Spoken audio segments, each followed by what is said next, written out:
नमस्कार। बहुजन संवाद में आपका स्वागत है।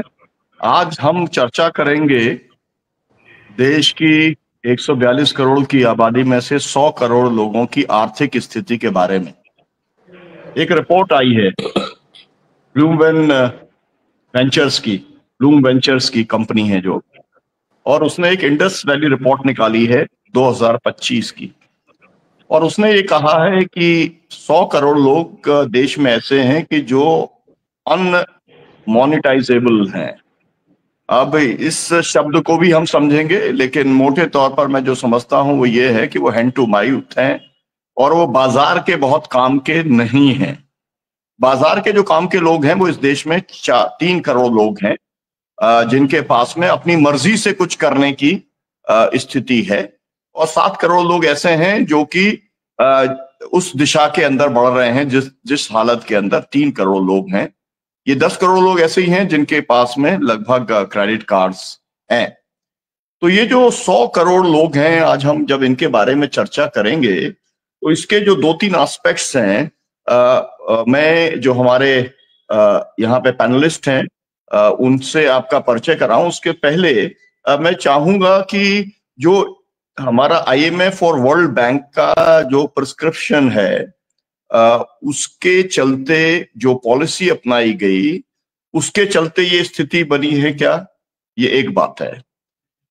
दूसरी बात ये है कि अगर हम ये देखें कि 1990 के अंदर जो है वो 10% जो पॉपुलेशन थी उसके पास 34% देश की नेशनल इनकम थी, और अब जो है वो 10% के पास में 57%, 57.7% उनके पास में इनकम आ गई है। और जो सबसे नीचे थे पहले, उनको थे 22%, वो घट करके अब जो है वो 19%, 15% उनके पास में टोटल नेशनल इनकम का एक हिस्सा रह गया है सबसे नीचे वालों के पास। तो सबसे नीचे वालों के पास 15%, सबसे ऊपर वालों के पास जो है वो 58%, 58%। तीसरी बात यह है कि जो प्रति व्यक्ति कर्ज है, वो प्रति व्यक्ति कर्ज 2019 के अंदर जो है 46,898 था, अब 2024 के अंदर जो है वो 86,713 हो गया है।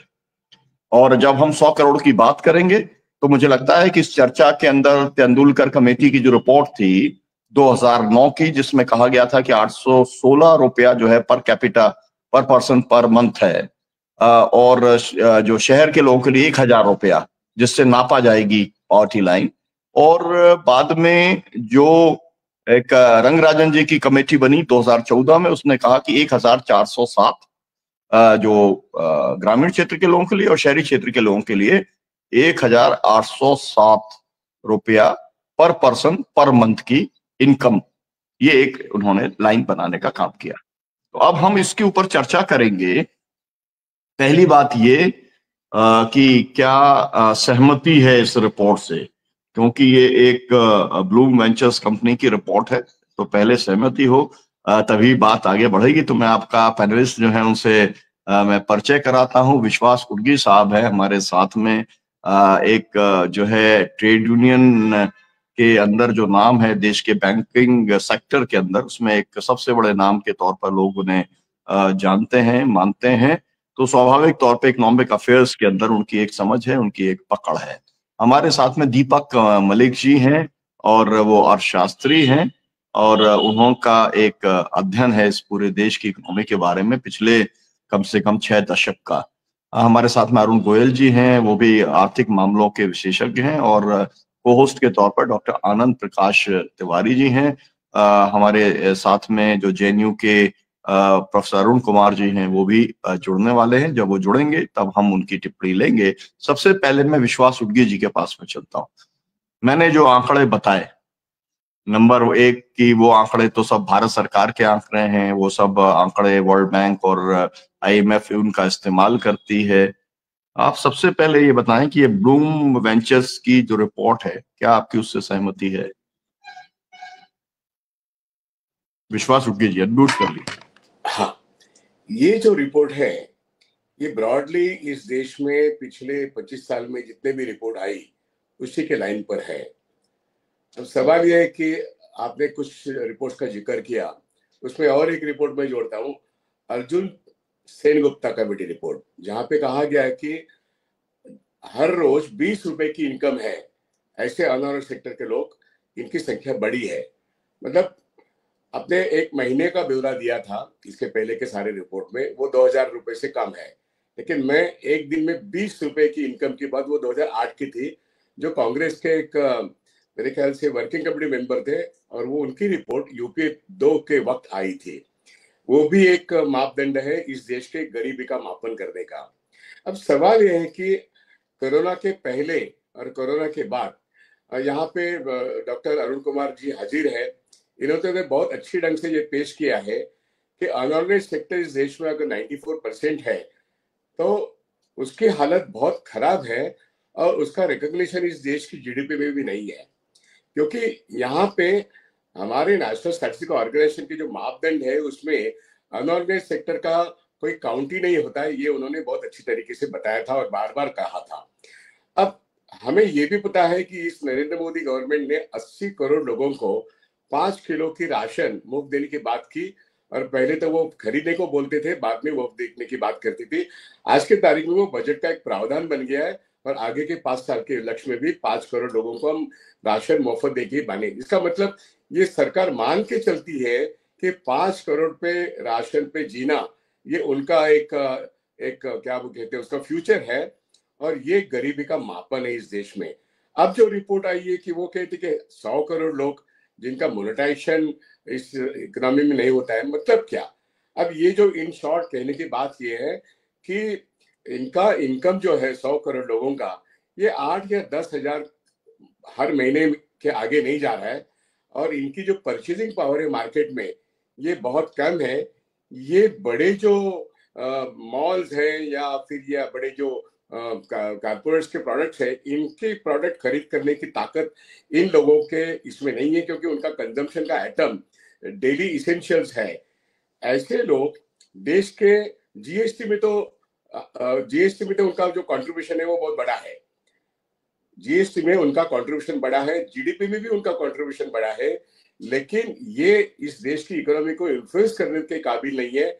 और मोनेटाइजेशन की जहां पे सवाल आता है कि जितने एसेट्स इस देश में पब्लिक सेक्टर के हैं या प्राइवेट सेक्टर के हैं, तो सवाल एसेट मोनेटाइजेशन पाइपलाइन जो बना है पिछले 2 साल के बजट में, जिसमें सरकार की संपत्ति को बेचने के लिए एक दीपम नाम का प्लेटफॉर्म बना है, जो पीएमओ के आदेश के बाद या फाइनेंस मिनिस्टर के आदेश के बाद जो पब्लिक सेक्टर के एसेट्स है इसको बेचने की तैयारी करता है, उसको मोनेटाइजेशन की बात कहते हैं। अब इसमें हर चीज आती है, जो जमीन है, हवा है, पानी है, कोयला है, स्टील है, जितने भी बेचने की बात आती है दीपम के जरिए, तो वो एसेट मोनेटाइजेशन पाइपलाइन में है, जिसके तहत वो 2 साल पहले के बजट में ये कह रहे थे कि हम अपना खर्चा निकाल लेंगे और ये सारा जो वेलफेयर प्रोग्राम है इसको मैनेज कर लेंगे, ये बजट का प्रावधान था। अब आज की तारीख में ये एसेट मोनेटाइजेशन प्लान मतलब पब्लिक सेक्टर को बेचने का है, एक तरीका बन गया है। अब मैं मूल मुद्दे पे आता हूं कि ये जो 100 करोड़ लोग हैं, इनका एसेट मोनेटाइजेशन प्लान के अंदर कोई एक औकात नहीं है, ये रिपोर्ट कहता है, क्योंकि उनके पास कोई एसेट्स नहीं है। वो सिर्फ रोजमर्रा के जो इसेंशियल गुड्स है उसको खरीद करने में ही उनके 10,000 रुपए खर्चे होते हैं। ये इसका गरीबी का मापन है, इसलिए ये कहा गया है कि मोनेटाइजेशन के वो लायक नहीं है।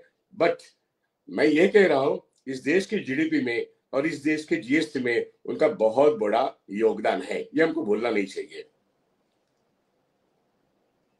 जी, बहुत शुक्रिया आपका। हमारे साथ में प्रोफेसर अरुण कुमार जी जुड़ गए हैं। आप देश के जाने माने अर्थशास्त्री हैं।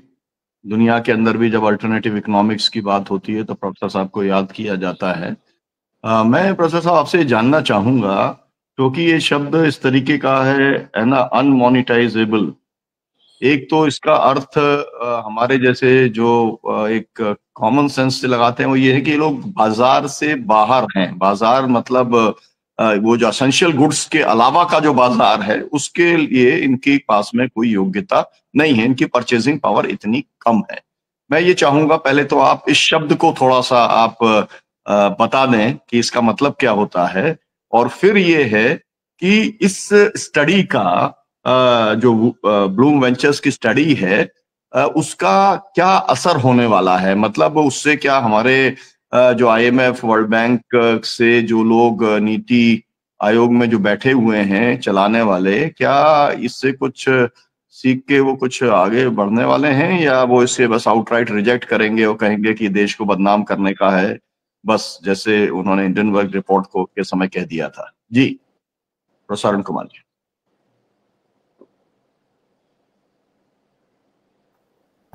अनम्यूट कीजिए सर। जी हाँ, स्टडी जो आप रेफरेंस दे रहे हैं उसको मैंने देखा नहीं है स्टडी को, तो इसलिए मैं खास उस पर नहीं बता सकता, पर जो आपने बात कही वो बिल्कुल सही है और ये बात काफी पुरानी है, कोई नई बात नहीं है। जैसे विश्वास उत्तगी जी ने भी कहा कि हम लोग सब जानते हैं कि गैर बराबरी बहुत ज्यादा है और जो नीचे का तबका है, जो असंगठित क्षेत्र है, उसकी आमदनी बहुत कम है। ये तो ई श्रम पोर्टल जो सेटअप किया गया था जब सुप्रीम कोर्ट ने फटकार लगाई पैंडेमिक के दौरान सरकार को, तो उसमें प्रधानमंत्री ने खुद कहा कि 30 करोड़ लोग रजिस्टर्ड हैं और उसमें जो डेटा है वो बता रहा है कि जो 90% कह रहे हैं कि हम 10,000 रुपए से कम कमाते हैं प्रति माह। तो इसलिए ये तो बात जो आई है वो तो मतलब कई समय से ये बात हम सबको पता है, और क्योंकि जो गरीब आदमी होता है उसके पास कोई एक्स्ट्रा परचेजिंग पावर नहीं होती, जो एसेंशियल्स है वो भी ठीक से नहीं खरीद पाता, इसलिए 80 करोड़ लोगों को खाने पीना भी देना पड़ रहा है। तो सबसे पहले तो ये कि जो गरीब आदमी है वो पहले खाना पीने का करेगा, स्वास्थ्य का करेगा, बच्चों की शिक्षा का करेगा, उसके बाद ही उसके पास कुछ बचेगा कि वो अतिरिक्त और कुछ चीज खरीदे। तो जो ये रिपोर्ट का आप जब बात कह रहे हैं, मुझे यही लग रहा है जैसे आपने खुद कहा कि जो इसको अंग्रेजी में डिस्क्रिशनरी आइटम्स बोलते हैं, जिसके ऊपर एमएनसीज का जो जोर रहता है, जिसके ऊपर हमारे कॉर्पोरेट सेक्टर का जोर रहता है कि आप कार खरीद सकते हैं, स्कूटर खरीद सकते हैं, फ्रिज खरीद सकते हैं, जो वाइट गुड्स खरीद सकते हैं, तो वहां पे तो ये कुछ कर ही नहीं सकते क्योंकि इनके पास तो कुछ बचता ही नहीं है। और जब से 1991 की बात जो आपने पहले कही कि 1991 के बाद प्राइवेटाइजेशन इतना जोर कर रहा है कि शिक्षा और स्वास्थ्य के खर्चे बढ़ गए। तो एक केरला की स्टडी आई थी 2004 में, उन्होंने दिखाया कि 1991 के कंपैरिजन में अगर 1999 का डेटा देखें केरला का, तो जो सबसे अमीर तबका था उसका जो खर्चा स्वास्थ्य पे था वो 250% बढ़ा था, लेकिन जो गरीब तबका था उसका 1100% बढ़ गया था। यानी सबसे बुरा असर जो हुआ ये प्राइवेटाइजेशन का वो ये कि गरीब आदमी का स्वास्थ्य के ऊपर खर्चा बढ़ गया। फिर पर्यावरण पे जो बुरा असर पड़ रहा है, हवा पे, पानी पे, तो उनका जो स्वास्थ्य पे खर्चा वो इतना तेजी से बढ़ा है कि मेरा ये अक्सर कहना है कि अगर हम स्वास्थ्य का खर्चा निकाल दें तो उनकी आमदनी चाहे बढ़ गई हो पर वो गरीबी की रेखा के नीचे आ गए हैं। इसीलिए मेरा अक्सर ये कहना है कि 90% जो हमारे लोग हैं वो गरीब हैं, और इसको सपोर्ट करता है दिल्ली का सोशियो इकोनॉमिक सर्वे जो 2018 में आया। 2018 में प्री पैंडेमिक था, उसमें यह दिखाया कि 90% दिल्ली के परिवार 25,000 रुपए से कम खर्च करते हैं और जो 98% परिवार हैं वो 50,000 रुपए से कम खर्च करते हैं। अब दिल्ली की प्रति व्यक्ति आय भारत की प्रति व्यक्ति आय से 3 गुना ज्यादा है, तो इसका मतलब अगर आप 3 से उसको डिवाइड कर दें तो यानी कि जो 90% जो परिवार हैं वो 9,000 रुपए से कम खर्च करते हैं, और जो 98% परिवार हैं वो 20,000 रुपए से कम खर्च करते हैं। तो यानी कि 90% परिवार हैं जिनकी ऐसी परचेजिंग पावर नहीं है कि वो खाना पीना, स्वास्थ्य और शिक्षा के ऊपर किसी और चीज पे ज्यादा कुछ खर्च कर पाए। इसका मतलब ये नहीं कि वो मोबाइल नहीं चलाते हैं, मोबाइल चलाते हैं, या इसका मतलब ये नहीं कि वो जो कहीं जाए कुछ मार्केट में कुछ नहीं खरीदते, पर जिसका मल्टीनेशनल का इंटरेस्ट है, जिसमें हमारे बड़े कॉर्पोरेट्स का इंटरेस्ट है, वो है व्हाइट गुड्स में। व्हाइट गुड्स को खरीदने की उनकी कोई स्थिति नहीं है, और इसीलिए वो कह रहे हैं कि भाई इनका तो कंजम्पशन डिमांड है ही नहीं। और वो आपको जीडीपी के डेटा में भी दिखता है कि जीडीपी के डेटा में हमारा कृषि जो है उसका कंट्रीब्यूशन गिरता चला गया है, तो अभी जाके 14% कंट्रीब्यूशन है कृषि का। उसमें जरूर जो ये गरीब आदमी है उनका जो खर्चा ज्यादा होता है, लेकिन जो बाकी और चीजें हैं उसमें वो खर्च करने लायक नहीं है। इसीलिए वो कह रहे हैं कि ये मोनेटाइजेबल नहीं है, कि मतलब हम इनसे कुछ परचेजिंग पावर एक्सपेक्ट कर सके। अब होता क्या है कि कंजम्पशन का फिगर थोड़ा ज्यादा हो गया है क्योंकि सरकार कुछ पब्लिक सर्विसेज देती है, कुछ शिक्षा में है, कुछ स्वास्थ्य में है, कुछ पब्लिक डिस्ट्रीब्यूशन सिस्टम में है। तो कंजम्पशन की जो इनइक्वालिटी है वो इनकम इनइक्वालिटी से कम होती है, क्योंकि जो जितना ज्यादा अमीर होगा उसकी उतनी ज्यादा सेविंग होगी। तो इनकम इनइक्वालिटी कंजम्पशन इनइक्वालिटी से ज्यादा होती है, और इनकम इनइक्वालिटी से ज्यादा होती है वेल्थ इनइक्वालिटी। तो ये ग्रेडेशन है। तो हमें जो इनइक्वालिटी के तरह अगर देखें तो इनकी इनकम नहीं है, क्योंकि पर पब्लिक सर्विस होने की वजह से इनका कंजम्पशन थोड़ा ज्यादा है, ये बात है।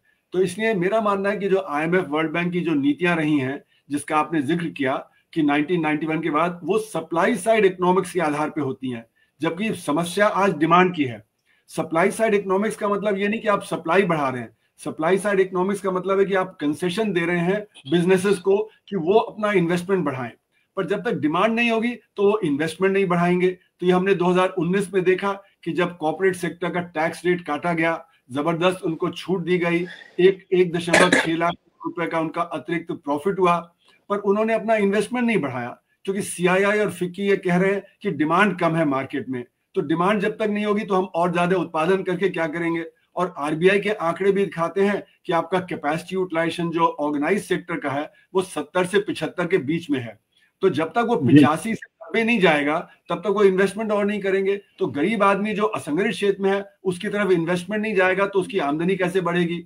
और फिर नोटबंदी ने उस पर झटका दे दिया, फिर GST ने झटका दे दिया, NBFC क्राइसिस ने दे दिया, और फिर पैंडेमिक ने।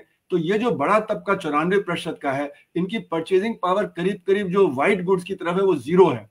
और इसी को ये जो रिपोर्ट कह रही है कि इसलिए हम इनके जो कंजम्पशन ज्यादा कैसे कर सकते हैं, पर यही दिखाता है कि अर्थव्यवस्था में मंदी क्यों आ जाती है बार बार। क्योंकि अगर 100 रुपए आप गरीब आदमी को देंगे तो पूरा 100 रुपए खर्च कर देगा, आप अमीर आदमी को देंगे तो 5 रुपए खर्च करेगा, 95 रुपए बचा लेगा, तो उससे डिमांड नहीं बढ़ेगी।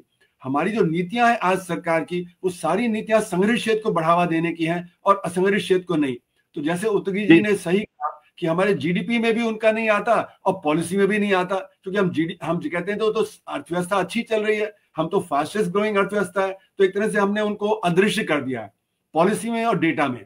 और इसीलिए आज जो हो रहा है, ऐसी रिपोर्ट आई, इस तरह से जो दिल्ली का सोशियो इकोनॉमिक सर्वे आया, वो सारा बचा रहा है कि हमें सारी नीतियां बदलनी पड़ेंगी, हमें असंगठित क्षेत्र की तरफ ध्यान देना पड़ेगा। नहीं तो ये जब तक 94% लोगों का जो कंजम्पशन नहीं बढ़ेगा तब तक अर्थव्यवस्था में इन्वेस्टमेंट नहीं बढ़ेगा और तब तक ग्रोथ नहीं होगी, और जब ग्रोथ नहीं होगी तो परेशानी होगी।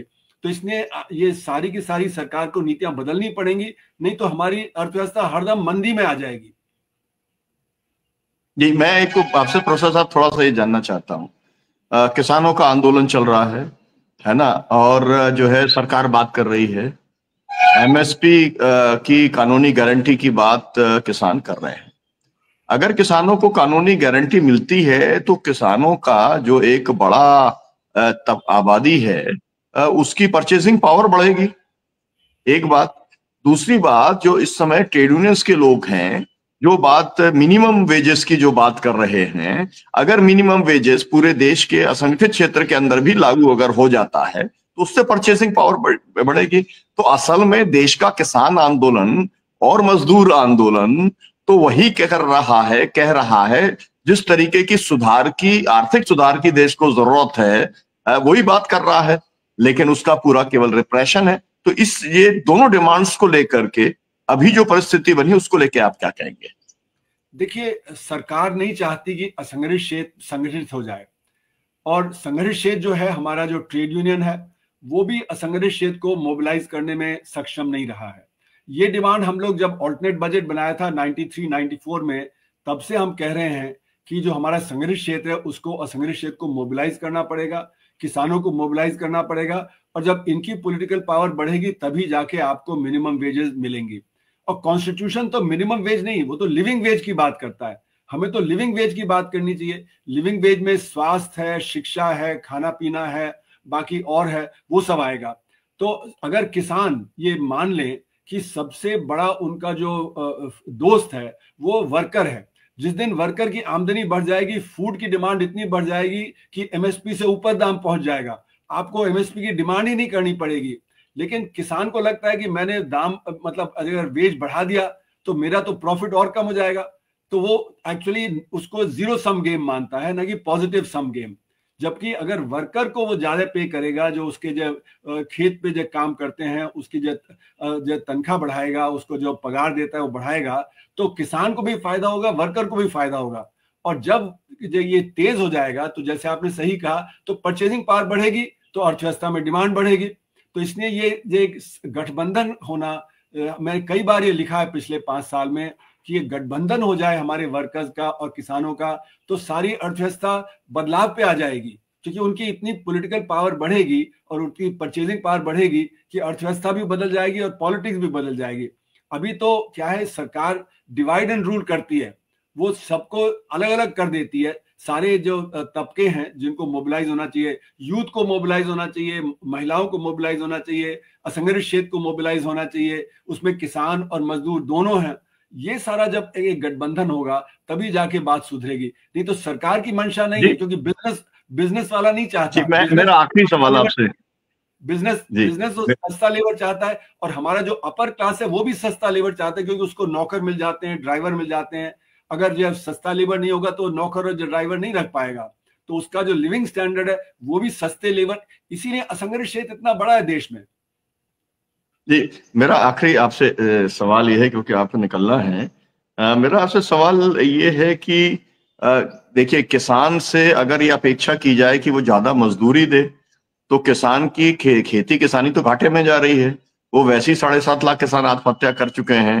तो मामला किसान की बजाय क्या इसको, ये जो मनरेगा वाला काम है, मनरेगा वाला काम अगर एग्रीकल्चर के साथ में जोड़ दिया जाए, कि जो काम होता है इस समय, जो वर्क काम चल रहा है, तो खेती से जुड़े हुए काम अगर मनरेगा के लोग करने लगे, मजदूर करने लगे, तो उनको जो पेमेंट है वो सरकार देती है, तो उससे एग्रीकल्चर की इकोनॉमी भी सुधरेगी, ये मजदूर के पास भी पैसा आएगा। इस पर आपका क्या सोचना है? बिल्कुल सही है। रूरल एम्प्लॉयमेंट गारंटी स्कीम और अर्बन एम्प्लॉयमेंट गारंटी स्कीम दोनों होनी चाहिए, और ये हम लोग 2012 से बात कर रहे हैं कि एक अर्बन एम्प्लॉयमेंट गारंटी स्कीम भी होनी चाहिए। और रूरल एम्प्लॉयमेंट गारंटी स्कीम को स्ट्रेंथन भी करना चाहिए, वहां पे वेजेस भी बढ़ाने चाहिए, और 100 दिन की जगह 200 दिन का काम एक परिवार को मिलना चाहिए। ये तीनों चीजें होनी चाहिए, लेकिन किसान को इसके लिए राजी होना पड़ेगा कि हो सकता है कि उसको शुरू में थोड़ा घाटा नजर आए, लेकिन एक्चुअली में जब डिमांड बढ़ेगी तो जो एग्रीकल्चर के प्राइसेस बढ़ जाएंगे, तो जो ऑटोमेटिकली एमएसपी से ऊपर प्राइस चला जाएगा।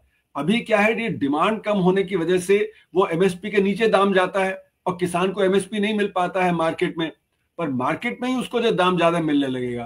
तो इसलिए मेरा मानना है कि थोड़ा सा एक जो किसानों को, जो खासकर जो वेल ऑफ किसान है, जो ज्यादा लेबर एम्प्लॉय करते हैं, उनको हो सकता है शुरू में थोड़ा सा घाटा नजर आए, लेकिन एक्चुअली में उसका साल के अंदर ही सारा बदलाव हो जाएगा, क्योंकि डिमांड जो है फूड की बहुत तेजी से बढ़ेगी, और जो एमएसपी फॉर ऑल क्रॉप्स होगा उसमें जो एकरेज है वो शिफ्ट होगा दालों की तरफ और वो जो तिलहन की तरफ। तो जो हमारा इंपोर्ट बिल है वो कम हो जाएगा, और जो फूड सब्सिडी है वो कम हो जाएगी, क्योंकि जो अभी गेहूं के और पैडी के भंडार बहुत ज्यादा हो जाते हैं जिसपे सब्सिडी देनी होती है, वो कम हो जाएंगे।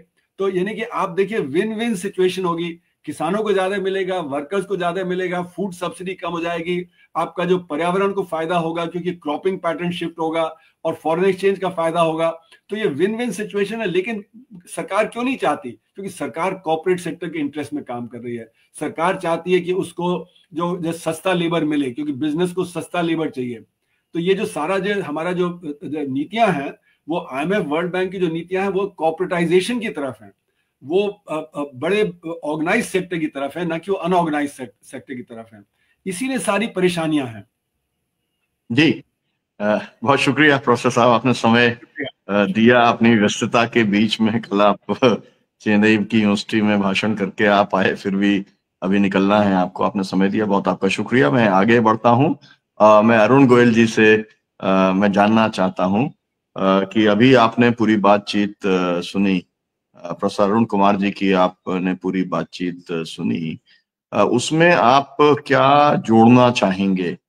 मतलब वो जो पूरी डिबेट है, वो पूरी डिबेट IMF वर्ल्ड बैंक का जो प्रिस्क्रिप्शन है, वो प्रिस्क्रिप्शन के चलते ही ये सब तकलीफें हैं। और जो भी सरकारें भारत के अंदर कम से कम 90s के बाद में काम कर रही हैं, वो सब उसको फॉलो अप करती हैं। तो क्या आपको ऐसा लगता है कि अगर IMF और वर्ल्ड बैंक की पॉलिसी अगर भारत सरकार मानना बंद कर दे, और एक जो एक अप्रोच था गांधीयन इकोनॉमिक्स का, उस तरफ अगर बढ़े, तो हम ज्यादा बेहतर दिशा में जा सकते हैं और इस परिस्थिति को बदला जा सकता है?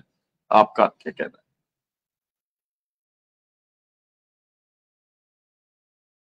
अनम्यूट कर लीजिए आप, अनम्यूट कर लीजिए। अरुण गोयल जी, आपकी आवाज नहीं आ रही है, आप अनम्यूट कर लीजिए। जी बोलें, बोलिए बोलिए अभी। हाँ आइए, आवाज आ रही है ना? जी बोलिए। हेलो। हाँ, बड़ा अच्छा आपने हाई लेवल का डिस्कशन किया है और बड़ा मजा आ रहा है। तो आपने अच्छा ग्रुप जो इकट्ठा किया है, उसके सामने मैं दो तीन चीजें जो है वो मैं रखना चाहता हूँ।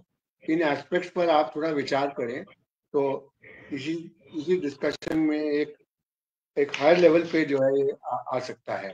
पहली बात तो ये है कि IMF वर्ल्ड बैंक जो है ये अब ट्रम्प राज में, और जो कॉर्पोरेट का जो राज है उसमें IMF वर्ल्ड बैंक की जो रेलेवेंस है वो जो है वो बहुत कम हो गई है। इनफैक्ट जो वर्ल्ड बैंक का जो चेयरमैन है इस समय, प्रेसिडेंट जो है बंगा, वो हमारे IIM अहमदाबाद का ही निकला हुआ है और उसको सीधे वहां बनाया गया है क्योंकि वर्ल्ड बैंक का कोई पैसा लेने को तैयार नहीं है।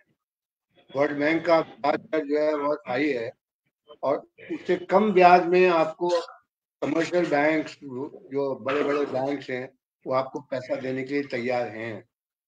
इसी तरह से जैसे दिल्ली में आप देखिए जो रैपिड रेल का जो यहाँ जो आई है, ये सारा मोदी जी कभी मानेंगे नहीं, सारा पैसा चाइनीज पैसा है।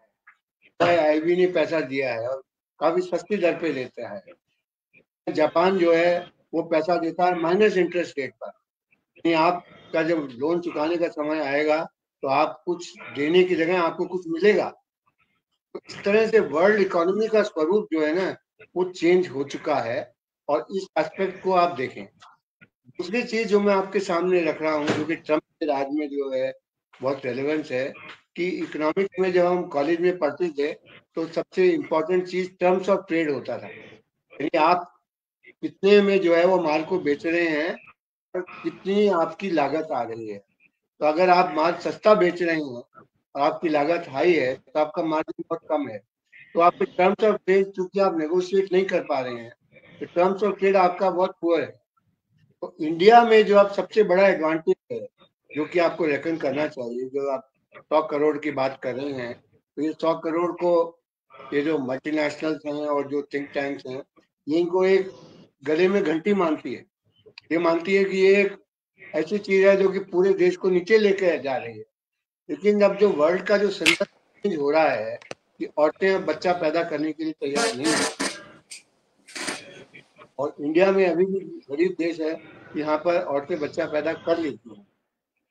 आप जापान देखिए, कोरिया को देखिए, यूरोप को देखिए, साउथ ईस्ट एशिया को देखिए, रशिया को देखिए, और अमेरिका में भी कुछ हद तक ये चीज सही है कि पॉपुलेशन उनकी डिक्लाइन कर रही है और बहुत तेजी से डिक्लाइन कर रही है। जो रिप्लेनिशमेंट रेट जो है ना वो इनफैक्ट 1.7 या 0.6 0.7 हो गया है। यानी एक मरता है और जो है उसके बदले में जो है वो रिप्लेनिश नहीं हो रही है, उनकी पॉपुलेशन घटती जा रही है। तो इंडिया और मिडिल ईस्ट और अफ्रीका यही है जो कि वर्ल्ड में अगले 20-30 साल में यही इनकी पॉपुलेशन ही टेक ओवर करेगी। तो आपकी पॉपुलेशन चूंकि है और आपका सॉफ्टवेयर फॉर एग्जांपल ले लीजिए, हमारा इंजीनियर चूंकि सप्लाई बहुत है तो हमारा इंजीनियर जो है वो $30 $40 प्रति घंटे के हिसाब से काम करने के लिए तैयार है। वही काम जो है वो अमेरिका का इंजीनियर $150-200 में काम करेगा और वो भी कहेगा मैं इतने बजे तक काम करूंगा, उसके बाद दुकान बंद। मैं अब और जो है वो काम करने के लिए तैयार नहीं हूँ। तो मेरा जो कहने का मतलब ये है कि आपकी जो लेबर सप्लाई है और क्वालिफाइड लेबर सप्लाई है, ये अब वर्ल्ड में इसका एक अच्छा बन गई है। तो ये 100 करोड़ लोग सस्ते में जो है वो एग्रीकल्चर करते हैं। आपका राइस जो है वो दुनिया को, पूरे अफ्रीका को फीड कर रहा है। इसी तरह से जो है वो आपका वीट जो है वो जगह जगह जा रहा है। आपका फार्मर जो है वो घाना में पहुंच रहा है। अब अभी मैं कल रशियन से बात कर रहा था तो रशियन से किसी ने कहा 12,000 एकड़ मुझे दे दीजिए, आपके यहाँ इतनी जमीन है और पॉपुलेशन डिक्लाइन कर रही है, मैं वहाँ पे पंजाब का फार्मर बेच के कल्टीवेशन करूंगा। तो मेरा कहने का मतलब ये है कि आज बदलती हुई परिस्थिति में पैसा जो है वो इजीली अवेलेबल है, वो सस्ते दर पे अवेलेबल है लेबर जो है वो सिर्फ साउथ एशिया में, इंडिया, पाकिस्तान, आपका नेपाल, बांग्लादेश, मैं अभी दुबई में गया था हाल ही में, तो वहाँ सारा लेबर जो है साउथ एशिया का आया हुआ है। तो पूरी बदलती हुई परिस्थिति में जो 100 करोड़ जो है यहाँ पे एक एसेट है, लेकिन इसके लिए जरूरी है कि आप जो टर्म्स ऑफ ट्रेड जो है इनको सरकार जो है वो बदले। अब सरकार तो उल्टी दिशा में जा रही है। कल ही इंडियन एक्सप्रेस में आया है कि डिपार्टमेंट ऑफ डेवलपमेंट को ये लोग नपुंसक कर रहे हैं। जितनी अच्छी इंस्टीट्यूशन बनी थी हैदराबाद में, नीड वगैरह, इनको पैसा ही नहीं दे रही है। तो एक सोशल जस्टिस का जो था, राइट टू एम्प्लॉयमेंट, मनरेगा, जिसके द्वारा एक गरीब आदमी को एक सोशल जस्टिस मिलता था, इकोनॉमिक जस्टिस मिलता था, इन इंस्टीट्यूशन को खत्म किया जा रहा है। तो सरकार को ये चाहिए, लोगों को डिमांड करनी चाहिए, इतना ह्यूज पॉपुलेशन है कि इनको जो मेहनत करते हैं इस मेहनत का जो है वो प्रॉपर रिवॉर्ड मिलना चाहिए। ये रिवॉर्ड जो खरीदने वाले हैं उनको देना पड़ेगा। लेकिन अब टर्म्स ऑफ ट्रेड इतने खराब हैं। अब आप देख लीजिए, मैं मोबाइल इंडस्ट्री का एडवाइजर हूँ, ठीक है, अब एप्पल का भी एडवाइजर हूँ। अब एप्पल जो है वो एक फोन 1.5 लाख रुपए का फोन बेचता है। अब इस तरह के उन्होंने मॉडल्स किए हैं, सबसे सस्ता फोन उसका 30,000, 40,000, 50,000 है। अब एक मुहिम बनाई है कि जिसके द्वारा हर आदमी अपने हाथ में मोबाइल फोन चाहता है, वो भी एप्पल का चाहता है क्या ये phone? It is nothing but plastic. 70 रुपया 80 रुपया किलो की प्लास्टिक है, और एक मोबाइल फोन का वजन क्या 100 ग्राम होगा ज्यादा से ज्यादा। तो 100 ग्राम में 70 रुपये से 7-8 रुपया उसका जो है वो लागत है। अब वो आप 1.5 लाख में 50,000, 60,000 में दे रहे हैं, और सरकार भी लूट रही है। 18% उसने जीएसटी लगा दिया उसके ऊपर। आपका जो घर घर में आप डिजिटल लिटरेसी की बात करते हैं, घरों में इसकी बात करते हैं, हाथ में इनेबलिंग टू द पुअर करते हैं, उसमें आप 18% जीएसटी लगा रहे हैं। तो सरकार भी लूट रही है कंज्यूमर को। तो इसमें जो जस्टिस की बात जो पॉलिटिकल पार्टीज को लगानी है, which is to alter the terms of trade where we get a remunerative price for our exports. We pay तेल का, फॉर एग्जाम्पल सऊदी अरेबिया में आप देखिए, सऊदी अरेबिया तेल जो है वो जमीन पर ही है। आप कुआं खोदिए और वो तेल निकलता आएगा, आपको सिर्फ रिफाइनरी तो करना है। उस तेल को आप जो है वो $80 प्रति बैरल के हिसाब से का खर्चा आप लगाइए, तो मुश्किल से जो है वो $1 से कम जो है लीटर का, $1, आई एम सॉरी, 14-15 सेंट आता है 1 लीटर का। तो उस तेल को आप उनके साथ डील कर रहे हैं, आप उसके साथ ये कतर के साथ, कतर का नरेश आया हुआ है, उसके साथ डील कर रहे हैं। तो अपनी गैस जो कि उसको फ्री में मिलती है आपको औने पौने भाव में बेचता है, और आप कहते हैं डील कर लिया जी, 10 साल का डील कर लिया, अब मुझे एक फिक्स प्राइस पे मिलेगी। अरे भाई, ये कॉम्पिटिटिव मार्केट में तो एनर्जी प्राइसेस आर डिक्लाइनिंग। आपने 10 साल का डील कर लिया क्योंकि आप जो है वो कुवैत के नजर से मिले हुए हैं। तो कुल मिला के प्रश्न जो है, it is that our labour force asset, और हमें टर्म्स ऑफ ट्रेड को ऑल्टर करना है, सो दैट हम इंपोर्ट, चाहे एनर्जी का इंपोर्ट हो या टेक्नोलॉजी का इंपोर्ट हो, हम इसको कॉस्ट के साथ जोड़े, और जो हम एक्सपोर्ट करें इसमें हमें रेम्यूनेटिव प्राइसिंग। ये एक हम इसको और इस पर चर्चा करते हैं। मैं अरुण जी, मैं आपके पास फिर से आता हूँ। आपने बहुत इंटरेस्टिंग बातें कही हैं। ये जो 2 बातें, इसी के ऊपर कभी अलग से आपसे हम लोग चर्चा करेंगे। ये जो कितने ग्राम प्लास्टिक जो है उसका, और ये तेल वाला, ये बहुत इंटरेस्टिंग रहेगा। लोग इसको और अच्छे ढंग से समझेंगे। मैं आता हूँ अब जो है दीपक मलिक साहब के पास, प्रोफेसर साहब के पास। मैं उनसे जानना चाहता हूँ कि ये जो मसला है 100 करोड़ का, नंबर 1 ये कि क्या ये इकोनॉमिक जस्टिस, मतलब एक सोशल जस्टिस की बात तो बहुत होती है देश के अंदर, लेकिन इकोनॉमिक जस्टिस जैसा टर्म जो है, मुझे लगता है कि वो पॉपुलराइज ही नहीं हुआ है ना। लोगों के बीच में आर्थिक न्याय वाली बात जो है वो ज्यादा चलती नहीं है। सामाजिक न्याय वाली बात तो अब इस समय एकदम जोरों पर पूरे देश में चल रही, भले ही वो न्याय नहीं मिल रहा हो। तो आप, एक तो ये है कि इकोनॉमिक जस्टिस की दृष्टि से आप क्या कहेंगे, एक बात। दूसरी बात ये है कि ये जो IMF और वर्ल्ड बैंक जो है, जो अभी अरुण जी ने बोला कि वो तो एक तरीके से रिलेवेंट हो गया है, क्योंकि लोग, बहुत सारी फंडिंग एजेंसीज हैं वो देने को तैयार हैं। जापान का उन्होंने एक उदाहरण दिया। जबकि वास्तविकता मुझे लगता है वो ये है कि 17% से ज्यादा शेयर होल्डिंग है, और वो अमेरिका जैसा चाहता है वैसा ही वो शर्तें लादने का काम किसी भी देश के ऊपर करता है। तो ये दोनों के ऊपर आपकी क्या टिप्पणी?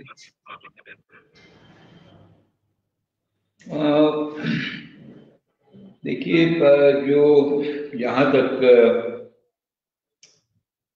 ये पहला प्रश्न क्या था, हम थोड़ा सा मिस कर गए। पहला प्रश्न आपका था कि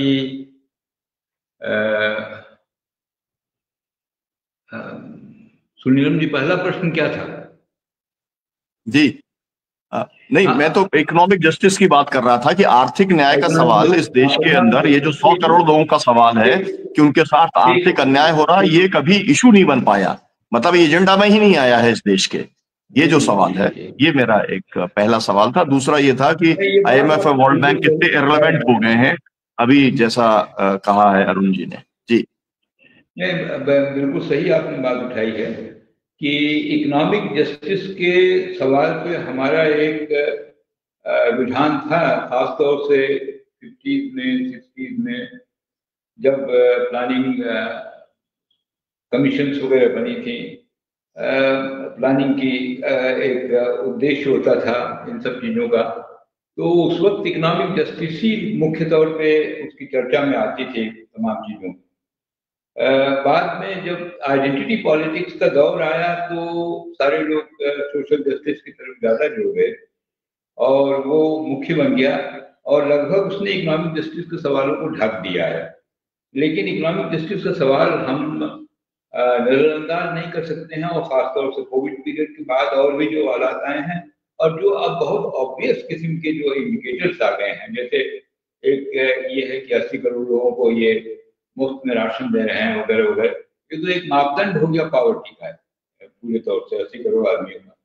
और अभी एक 100 करोड़ आदमियों का आ गया कि 100 करोड़ डिमोनेटाइज्ड है, ये मोनेटाइजेशन के लेवल से बाहर हैं। लेकिन ये चर्चाएं कोई बहुत नई नहीं है, ये इस तरह की चर्चा होती रही है कि जो लोग ग्राहक नहीं है, जो कंज्यूमर नहीं है, जो मोनेटाइज्ड इकोनॉमी के हिस्से नहीं है, उनके लिए क्या किया जाए, उनको क्या किया जाए, उनको समाप्त किया जाए, उनको खत्म किया जाए, वो उस इकोनॉमी के बाहर हैं। ये बातें लगभग सन 91 से जो हम लोगों ने IMF वर्ल्ड बैंक का एक वाशिंगटन कंसेंसस का एक रास्ता पकड़ा, तो उसमें इन बातों को हम लोगों ने मान लिया कि जो सेक्शंस इसमें नहीं आते हैं उनके लिए हमको कुछ नहीं करना है। इसीलिए आप देखते हैं कि बजट में भी जो करों के प्रावधान है, खासतौर से डायरेक्ट जो टैक्सेस हैं, उसमें आपने कुछ टैक्स कम कर दिए, मध्यम वर्ग को आप कोशिश करते हैं, आप करते हैं वही जो 3 करोड़ और 7 करोड़ 10 करोड़ करीब करीब जो बनता है, जो कुछ भी अभी आंकड़ा आया है, तो उन्हीं के माध्यम से हम एक इकोनॉमी को चलाने की बात करते हैं। बाकी लोग बिल्कुल नजरअंदाज करते हैं, वो उसके बाहर है। एक कोशिश थी पिछले 2004 से 14 तक की सरकार थी, उसमें खासतौर से 2004 से 9 तक के सरकार में, कि मनरेगा और इस तरह के प्रोग्राम बना के ये जो डीमोनेटाइज्ड सेक्टर है उसमें थोड़ी सी इनकम बढ़ाई जाए, थोड़ी इनकम उसमें डाली जाए, जिससे कि डिमांड आगे बढ़े, डिमांड ऊपर। लेकिन उसमें भी इतनी अड़चने आई हैं, और एक तौर से जितना डिस्क्रिमिनेशन सूबाई सरकारों की ओर होता है, अभी बंगाल के बारे में मैंने कहीं कहीं पढ़ा है, देखा है कि उन्होंने अभी तक पेमेंट्स नहीं किए उसके, वहां पर उसकी पूरे तौर से वो भट्ठा बैठा हुआ है पूरे उस प्रोग्राम का। तो इसी तरह के जो कार्यक्रम किए जाते हैं, ये कार्यक्रम मूल रूप से तंत्र को थोड़ा बहुत चंगा करने के लिए, थोड़ा बहुत एक मोनेटाइजेशन के लेवल पर ले जाने के लिए, एक डिमांड जो इकोनॉमी है उसको बेहतर करने के लिए, उसको बिल्डअप करने के लिए किए जाते हैं।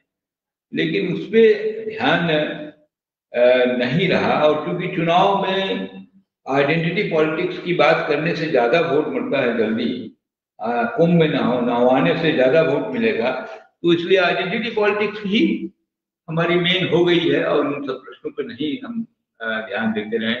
और संभवतः हमारा जो वोटर है वो भी इससे बहुत ज्यादा अवगत नहीं है कि आखिर ये प्रक्रियाएं क्या हो रही हैं, कैसे हो रही हैं। तो हम समझते हैं कि एक तो बात जो है कि सोशल जस्टिस की जगह इकोनॉमिक जस्टिस को डेफिनेटली एक प्रायोरिटी देनी चाहिए। लेकिन अगर आप प्लानिंग जैसे प्रोसेसेस को डिसॉल्व कर देंगे, खत्म कर देंगे और सीधे सीधे एक न्यू लिबरल इकोनॉमिक्स के रास्ते पर चलेंगे तो वो संभव नहीं होगा, क्योंकि उसमें टारगेटेड डेवलपमेंट की बात ही नहीं।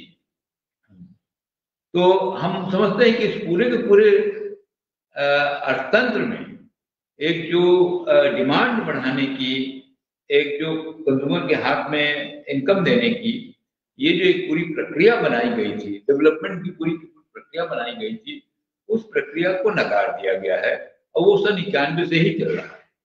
जी जी। अब उसमें ये था कि भाई ट्रिकल डाउन हो सकता है, थोड़ा बहुत उससे निकल के कुछ पैसे बाजार में आ जा सकते हैं, कुछ पैसे छोटे लोगों में भी, आम जनता में भी आ जा सकते हैं। लेकिन उसमें दिक्कत ये है कि आम जनता तो अपने एसेंशियल्स को ही खरीदने में इसमें सारा कुछ अपना पैसा खर्च कर देगा और ये जो बड़ी कंपनियां हैं, जो मल्टीनेशनल कॉर्पोरेशन हैं, उनके माल तो बिकेंगे नहीं। तो एक तौर से एक मंदी की स्थिति बनी हुई है और इस तरह का अर्थतंत्र बहुत लंबा चलेगा नहीं।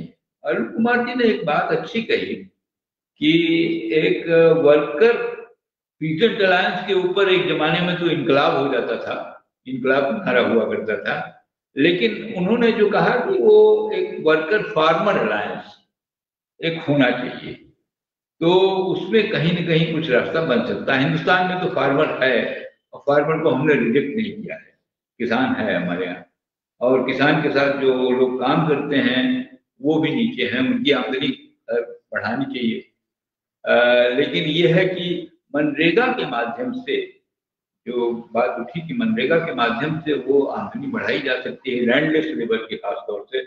मैं समझता हूँ कि वो एक कदम था, लेकिन उस पूरे के पूरे प्रोग्राम को, मनरेगा के प्रोग्राम को जिस तरह से ध्वस्त किया गया है, जिस तरह से तोड़ा गया है, जिस तरह से उसको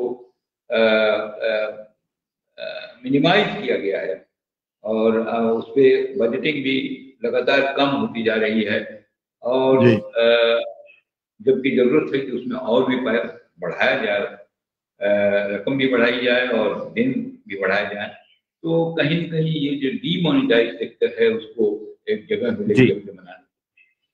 बहुत शुक्रिया। हम लोग थोड़ा फिर से मैं आपके पास आता हूँ। मैं जो हमारे तीनों पैनलिस्ट हैं, पहले तिवारी जी की एक टिप्पणी ले लेते हैं, उसके बाद में तीनों पैनलिस्ट से मेरा एक ही सवाल रहेगा कि 100 करोड़ लोगों के लिए उनकी परचेजिंग पावर बढ़ाने के लिए मतलब डिमांड क्रिएट करने के लिए क्या किया जा सकता है, ये आप तीनों के लिए सवाल है। अभी फिलहाल तिवारी जी के लिए मेरा सवाल ये है कि इस देश में जो इकोनॉमिक जस्टिस की जो लड़ाई थी, वो तो वामपंथी लड़ रहे थे, समाजवादी लड़ रहे थे, और ये कहा जाए कि बाबा साहब अम्बेडकर की जो मूल फिलॉसफी है, इकोनॉमिक फिलॉसफी जो है, वो भी मार्क्सिस्ट फिलॉसफी है, मतलब वो भी इकोनॉमिक जस्टिस की फिलॉसफी उसके अंदर है। लेकिन पूरा का पूरा मामला ही मतलब एक तरीके से डिरेल हो गया और ये जो इकोनॉमिक जस्टिस वाला मामला है बहुत पिछड़ गया। आप क्या कहेंगे, आपकी टिप्पणी? जी सर, देखिए, हमारे यहाँ अर्थशास्त्र को गौण कर दिया जाता है और जनतंत्र का आकलन होता है कि वोट की ताकत किसके पास है और वोट को ही सब लोग मोबिलाइज करने की कोशिश करते हैं। सच यह है कि सारी की सारी जो हमारी प्रक्रिया है वो उत्पादन पद्धति पर निर्भर करता है। उत्पादन पद्धति में खास करके सामंती उत्पादन पद्धति में हम थे और उसके बाद हम फिर आपने ये पूंजीवादी उत्पादन पद्धति में आ गए।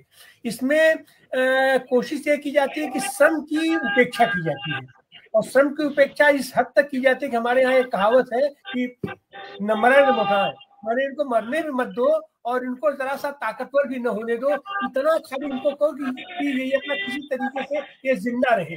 तो वही स्थिति आज आ गई है और वही स्थिति शुरू से रही है। और ये सामंती पद्धति भी और पूंजीवादी पद्धति भी अपने मजदूरों को कभी भी इस योग्य लाना ही नहीं चाहती कि वो कुछ ये बेहतर तरीके से खरीद सके या उनके खरीद और बिक्री की उनके पास ताकत हो पावे। वही चीजें आज की तारीख में निकल के आई है, जो आज हमारी सरकार जो गर्व के साथ कहती है कि हम 80 करोड़ लोगों को 5 किलो राशन देते हैं। मतलब 80 करोड़ को यह भी मानते हैं कि हमारे यहाँ 80 करोड़ आबादी ऐसी है कि उनके जीवन यापन के लिए उनके पास अन्न खरीदने तक का पैसा नहीं है। तो ऐसी हालत में हम उनको क्या करें कि उनको 5 किलो राशन देने की जरूरत न पड़े, वो लोग स्वयं अपने से राशन खरीदे, उसके लिए हम उसकी व्यवस्था नहीं करेंगे। उनकी आय बढ़ाने की हम व्यवस्था नहीं करेंगे। अपने यहाँ से सारी फैक्ट्रियां, सारा उत्पादन हमारे यहाँ से जो ये ड्रा करता जा रहा है, बाहर होता जा रहा है। और इसमें जो हमारे यहाँ एक गांधीवादी अर्थशास्त्र की ये जो व्यवस्था थी, गांधीयन व्यवस्था की व्यवस्था थी कि हम स्थानीय स्तर पर अपने ही उत्पादन को हम किस तरीके से हम उसको प्रिजर्व कर सकते हैं, किस तरीके से हम उसकी मार्केटिंग कर सकते हैं, उसके लिए हम आज की तारीख में भी कुछ भी करने के लिए हम उनके लिए तैयार नहीं है। तो यह जरूरी है कि हम श्रम शक्ति को किस तरीके से हम उसको सम्मानित करें, उसके श्रम का उचित मूल्य दें और उनकी एक क्रय शक्ति को हम बढ़ावें। और वह क्रय शक्ति तभी बढ़ेगी जब हम इस व्यवस्था से बाहर निकल करके समाजवादी व्यवस्था की तरफ आएंगे। लेकिन उसकी तरफ आज की तारीख में भी कहीं हम देखें दुनिया के पैमाने पर और अपने भारत में भी हम इस शब्द से ही हमको एलर्जी जैसी होने लगी है। और और ये सारे लोग जो समाजवादी धारा के लोग भी हैं, जो चिंतन है, उनकी भी चिंतन प्रक्रिया में उत्पादन पद्धति पर किसका नियंत्रण हो, इस पर हम ध्यान नहीं देते। हम ध्यान देते हैं कि हमारे पास कितना ज्यादा पैसा आ जाए, हमारे पास हम ये हमारी आय अपना कैसे बढ़ेगी और उस आय को हम कैसे अपनी पूंजी को पूंजी न बना करके धन बना करके अपने जगह इकट्ठा कर ले। तो जब तक हम धन को पूंजी बनने की तरफ नहीं जाएंगे, हम जब तक ये श्रम को पूंजी के रूप में नहीं कन्वर्ट करेंगे अपना, तब तक तो यही स्थिति रहेगी और हम ये विकास क्रम पर उसका असर पड़ना ही पड़ना है। जी बहुत शुक्रिया आपका। मैं विश्वास उडगी जी जुड़ गए हैं। अगर मुझे लगता है कि शायद नेट कमजोर है उनका, इसलिए वो नहीं जुड़ पा रहे हैं। तो मैं अरुण जी से टिप्पणी लेता हूं। 100 करोड़ के लिए क्या किया जाना चाहिए? 1 2 3 4 10 जो भी आप सजेशन देना चाहें, मतलब कम समय में वो आप बताइए। Economic prescription for 100 crore. जी नहीं, इसमें कोई मुश्किल काम नहीं है, क्योंकि ऐसा है कि जो आप वर्ल्ड इकोनॉमी में देखें तो इसमें अपॉर्चुनिटीज एंड थ्रेट्स आप देखेंगे तो इसमें हमारे सामने बहुत सी अपॉर्चुनिटीज हैं। और चाहे मैं मोदी के खिलाफ हूं, लेकिन जो जियो पॉलिटिकल कार्ड्स जो उन्होंने प्ले किए हैं कि जो है वो रशिया के साथ उन्होंने जो है वो अच्छे रिलेशन मेंटेन किए हैं और अमेरिका के पूरे कैंप में जाने का प्रयास किया है और अमेरिका ने इनको बुलाया नहीं है।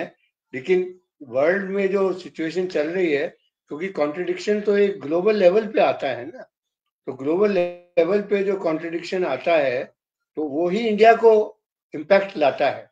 तो उसमें आप अपने कार्ड्स को अगर ध्यान से चलेंगे तो उसमें जो वर्ल्ड के जो ह्यूज फोर्सेस हैं, जैसे आपका इन्वेस्टमेंट है, इतना पैसा वर्ल्ड में जनरेट हो रहा है और जो फाइनेंशियल फ्लोज, जो एफडीआई के फ्लोज हैं, इतना ह्यूज करंट्स में है कि उसमें अगर आप अपने कार्ड्स को प्रॉपरली प्ले करेंगे तो वर्ल्ड करंट्स में आपको बहुत फायदा होगा।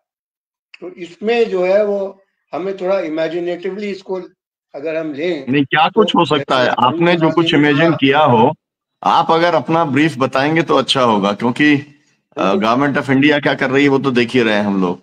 मोदी जी को 2014 से देख रहे हैं, तो उसके बारे में तो बात करना बेकार है। लेकिन आपका जो एक अंडरस्टैंडिंग है या जो इमेजिनेशन है, उसके हिसाब से इन 100 करोड़ के लिए क्या हो सकता है? उसमें जी ऐसा है कि देखिए, अब मैं क्रांति की तो बात नहीं कर रहा हूँ कि 100 करोड़ की सरकार बन जाए। मैं तो सिर्फ जो प्रेजेंट सिस्टम में बात कर रहा हूँ मैं, तो उसमें जो वर्ल्ड के जो इकोनॉमिक फोर्सेस हैं, इनको हम इंडिया में अगर लाएं, तो अरुण कुमार जी ने जैसे कहा कि इन्वेस्टमेंट्स जो है अगर हम बढ़ाएं तो इकोनॉमी ग्रो करेगी, और ग्रोथ का इम्पैक्ट जो है डिमांड पे पड़ेगा, और हमारे जो वर्कर्स हैं उनको जो है वो बेटर एम्प्लॉयमेंट बनेगा, बेटर टर्म्स ऑफ ट्रेड मिलेगा। तो अब जैसे चाइना है, तो चाइना जो है वो इंडिया में इन्वेस्टमेंट करना चाहता है। अब चाइना को आप रोक रहे हैं क्योंकि आप अमेरिका के पिछलग्गू बने हुए हैं। अब अमेरिका खुद जो है वो कह रहा है कि मैं अब इतना वर्ल्ड में जो है अपना रोल प्ले नहीं करना चाहता हूँ, मेरे अपनी सर्वाइवल का क्वेश्चन है। तो उसमें आपके सामने ऑप्शंस है ना, कि आप जैसे मनमोहन सिंह ने किया, कि मनमोहन सिंह ने एफडीआई को लेके आया, तो एफडीआई जब इंडिया में आया, क्योंकि एफडीआई वापस तो जाता नहीं है, परमानेंट एफडीआई आया। तो 1991 का जो रिफॉर्म था उसमें आईएमएफ इंस्पायर्ड जरूर था, लेकिन उसमें एफडीआई जो इंडिया में आया तो उसमें हमारी इकोनॉमी को बहुत फायदा मिला है। तो इस तरह से जो वर्ल्ड फोर्सेस हैं इनका हम सदुपयोग करें और इमेजिनेटिवली हमारी इकोनॉमी का मैनेजमेंट करें। पहली चीज तो ये मैं सजेस्ट करूंगा। दूसरी चीज ये है कि जहाँ सोशल जस्टिस और इकोनॉमिक जस्टिस की बात है, तो हमारे गुरु राजकृष्णा हुआ करते थे कॉलेज में। तो राजकृष्णा कहते थे कि there should be massive trade unionization which should be supported by the state. तो आपका जो रूरल लेबर है, अर्बन लेबर है, वुमेन फोर्स है, इन सबको अपने हक की लड़ाई के लिए स्टेट को सपोर्ट करना चाहिए, जिससे कि उनको टर्म्स ऑफ ट्रेड में उनको बेटर मिले। अब आप जो है वो जो ऑलरेडी ऑर्गेनाइज है उनको तो आप दिए जा रहे हैं। अब सेंट्रल गवर्नमेंट के जो लोग हैं उनके लिए आपने पे कमीशन घोषित कर दिया, लेकिन प्रोडक्टिविटी तो आपकी नहीं बढ़ रही है ना, और उसका इम्पैक्ट क्या होगा? पे कमीशन आपने लगाया है तो चारों तरफ आपका वेज कॉस्ट बढ़ता जाएगा, और वेज कॉस्ट बढ़ेगा, प्राइवेट सेक्टर को भी बढ़ाना पड़ेगा, प्राइवेट स्कूलों को भी बढ़ाना पड़ेगा, जो प्राइवेट कॉलेजेस हैं उनको भी बढ़ाना पड़ेगा, लेकिन उनके पास इतनी इनकम नहीं है। तो उसका नतीजा क्या होगा जी कि आपकी इकोनॉमी जो है वो अनकम्पिटिटिव होती जाएगी। तो ये सब थोड़ा सिंपल सजेशंस हैं, तो सरकार इनको हम बड़े आसानी से कर सकते हैं, और आप लोग तो इंटेलेक्चुअल्स हो, तो आप इस चीज को और आगे सरकार के सामने एडवोकेट करेंगे। तो वो एक बहुत जी इंपॉर्टेंट चीज है कि जो मैसिव फोर्सेज हैं, they must assert for their rights. Similarly terms of trade जो है, जो आपने टैक्स का जो लाभ रखा है, जीएसटी का जो लाभ रखा है, तो जीएसटी आपके 100 करोड़ लोग हैं, ये भी जीएसटी दे रहे हैं। कंज्यूमर गुड्स जो खरीद रहे हैं उनमें 18% जीएसटी दे रहे हैं। तो जीएसटी के द्वारा आप जो है वो सेंटर में पैसा इकट्ठा किए जा रहे हैं, और उस पैसे का आप क्या करते हैं? आप अमेरिका के पिछलग्गू बन गए हैं। एक कैस्पियन सी रिपोर्ट है, बड़ी जोरदार है, आप उसको यूट्यूब में देखिएगा, शायद CIA फंडेड होगा, लेकिन कैस्पियन सी ने बड़ा अच्छा वो वीडियो बनाता है। तो उसमें एक वीडियो उन्होंने बनाया है कि हमारा बे ऑफ बंगाल में $4.5 बिलियन खर्च करके हमें जी सबमरीन का अड्डा बनाया है, और वो सबमरीन न्यूक्लियर सबमरीन होगा। अब आपको कौन सा थ्रेट परसेप्शन है कि आप बे ऑफ बंगाल में जो है वो सबमरीन जी जी लगा रहे हैं? पाकिस्तान आपको सी से तो कभी अटैक नहीं करेगा। आप अमेरिका का गेम खेल रहे हैं कि चाइना से आप लड़ रहे हैं। अरे चाइना से आपका हिमालय जी पर्वत में जो है वो कॉन्ट्रडिक्शन है, लेकिन बे ऑफ बंगाल में चाइना से क्या मतलब है? जी तो इस तरह के जो हम विकास के अरुण जी काम जो आपके है पास फिर उसको से मैं आता रोका हूँ। जाना चाहिए। मैं चाह रहा हूँ कि दोनों की टिप्पणी ले लें। केवल जो है 6 मिनट रह गए हैं, तो 3-3 मिनट की टिप्पणी मैं चाहूंगा। मैं विश्वास उड़गी साहब से मैं चाहूंगा कि ये जो पूरी डिबेट चल रही है इसमें 100 करोड़ के लिए क्या हो सकता है, इसके ऊपर आपकी क्या टिप्पणी है? अनम्यूट कर लीजिए सर। ये 100 करोड़ लोग अनऑर्गेनाइज सेक्टर का बहुत बड़ा हिस्सा है, लेकिन वो इकोनॉमी का भी बहुत हिस्सा है। जहाँ पे कंजम्पशन का जो मामला है, तो कंजम्पशन के हिसाब से इनकी परचेजिंग पावर बहुत कम है, जो मल्टीनेशनल कंपनियों के प्रोडक्ट या कारपोरेट्स के प्रोडक्ट खरीदने में सक्षम नहीं है। अब ये रोजमर्रा के जीवन के लिए जो चाहिए एसेंशियल गुड्स वही खरीद सकते हैं, उनकी इनकम लेवल 10,000 से ज्यादा नहीं है। इसलिए जरूरी ये है कि एम्प्लॉयमेंट जनरेशन की बात सरकार को करनी पड़ेगी, और ये जो अनऑर्गेनाइज्ड सेक्टर है इनको एब्जॉर्ब करना पड़ेगा मेन इकोनॉमी में, एक फुल एम्प्लॉयमेंट की तरफ सरकार की पॉलिसी बढ़नी चाहिए। और ये फुल एम्प्लॉयमेंट ये अनऑर्गेनाइज्ड सेक्टर के बारे में भी होना चाहिए, और एमएसपी की बात जो आम किसान के बारे में हम लोग कर रहे हैं उसके बारे में भी एमएसपी एक राह है। और लिविंग वेज ये अनऑर्गेनाइज्ड सेक्टर के लिए लागू करने की बात जब सरकार करेगी तो इनका कंजम्पशन बढ़ेगा, इनका इनकम बढ़ेगी, वो किसान की भी बढ़ सकती है, वो वर्कर्स की भी बढ़ सकती है। इसलिए इन दोनों के गठजोड़ होना जरूरी है। आज सरकार इनको साथ में नहीं लाना देखती है, नहीं देखना भी चाहती है, आती भी नहीं है, और वो आते हैं वो टोकनिज्म है। रियलिटी में ये अनऑर्गेनाइज्ड सेक्टर ऑर्गेनाइज नहीं है, तो उसको ऑर्गेनाइज करना ये सबसे बड़ी बात है। उनकी इनकम तभी बढ़ेगी जब वो लिविंग वेज की बात करेगी। इसलिए मैं इनके कंजम्पशन की बात, इनके लिविंग वेज की बात, सरकार की इसमें जो पॉलिसी है वो कास्ट सेंसस पूरी करे, और जो एसेट्स इनके हाथ में है इसको बढ़ाने के लिए फुल एम्प्लॉयमेंट की बात करें, ये मैं कह रहा हूँ। जी, थैंक यू वेरी मच। और मैं आपसे एक सार्वजनिक अपील भी करना चाहता हूँ। समाजवादी आंदोलन के 90 वर्ष हो रहे हैं। पुणे में 16, 17, 18 मई को जो है कॉन्फ्रेंस होने जा रही है। तो मैं चाहूंगा कि फुल एम्प्लॉयमेंट के ऊपर आप जो है अगर आप उसमें हम लोगों को का मार्गदर्शन करें तो वो बहुत अच्छा होगा। मैं अंतिम टिप्पणी के लिए दीपक मलिक साहब के पास में आता हूं कि आपकी अंतिम टिप्पणी 100 करोड़ का क्या हो, उनके लिए इकोनॉमिक जस्टिस कैसे मिले?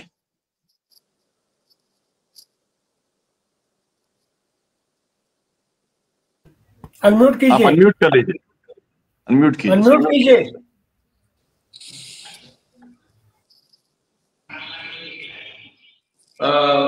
मैं समझता हूं कि जहां तक फुल एम्प्लॉयमेंट की बात है तो एक पूंजीवादी अर्थतंत्र में फुल एम्प्लॉयमेंट तो हो ही नहीं सकता है, संभव ही नहीं है। और वो एक हमारा डिमांड हो सकता है लेकिन वो उसका फुलफिलमेंट नहीं हो पाएगा। ब्रॉडली एक नॉन कैपिटलिस्ट इकोनॉमी या उस तरह की अगर बिल्डअप होती है चीज, तब कहीं थोड़ा बहुत फुल एम्प्लॉयमेंट की तरफ जा सकते हैं। माने हमारी प्लानिंग कमीशन, प्लानिंग के ऑब्जेक्टिव्स वगैरह जो थे उसको फिर से रिवाइव किया जाए, डेवलपमेंटल इकोनॉमिक्स के जो पैरामीटर्स थे उनको अब फिर से आगे ले आ जाए, तब कहीं हम उस बात को चलेंगे। दूसरी बात ये है, जो रियलिटी है, जो हमारे सामने तथ्य है, ये सरकार तो